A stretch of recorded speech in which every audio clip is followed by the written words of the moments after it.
Researchers already in the field. Eliminating difficulties associated with utilization of research outcomes requires people's compliance. Professor of Pharmacology and Toxicology, Professor Alexander Yanko, says scientists and students should consult with their counterparts in the healthcare delivery sector. He also wants policy makers and industry players to identify health-related challenges to enable them to adapt research and development strategy to address them. He who pays the piper calls the tunes.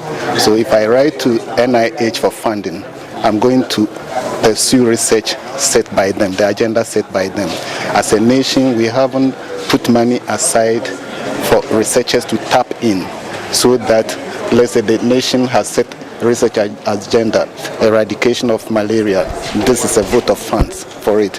Maybe elimination of tuberculosis. This is a vote for funds that researchers can use to do research, which will feed back into the system.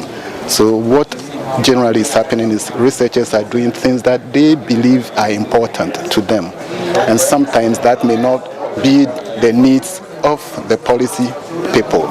So then that's what I call mismatch. There is a disjoint. The policy people need some information.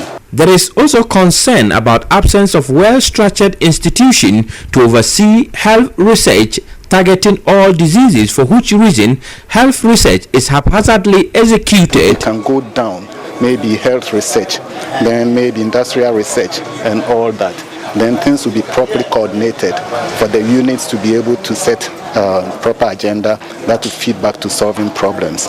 If you look at the United States, for example, they have the National Institute of Health, NIH, and under it you have kidney diseases, you have cardiovascular disease, you have cancer, you have this, and government money goes there. It's not free money for researchers, but researchers competitively apply for the funds. So if 3 people put in an application and one is best, they'll give the funds to him, and therefore the results go back to them, and you can implement results.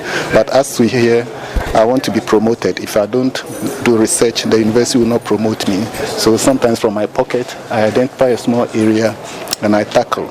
And I'm not in touch with Ministry of Health, so I don't even know their priority areas. So I get my paper, it's useful, but he too, maybe he's interested in malaria and I'm interested in something else, so there's a mismatch.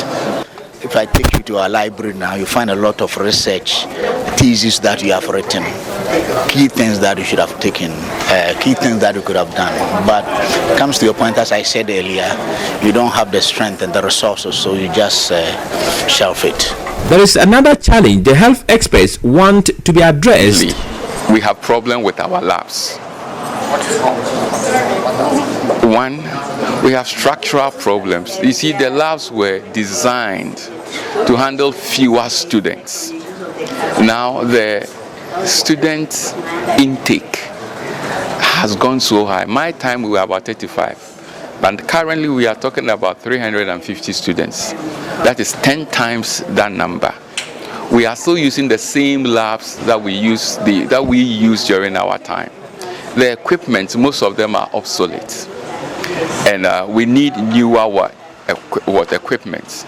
But funding for these things are not forthcoming, and therefore we know that for us to move forward and to be able to do the things that we hope we can do to help the system, it means that we have to restructure these labs. Pharmaceutical scientists are hopeful clearing such hurdles will see a more workable system that puts people at the center of all activities.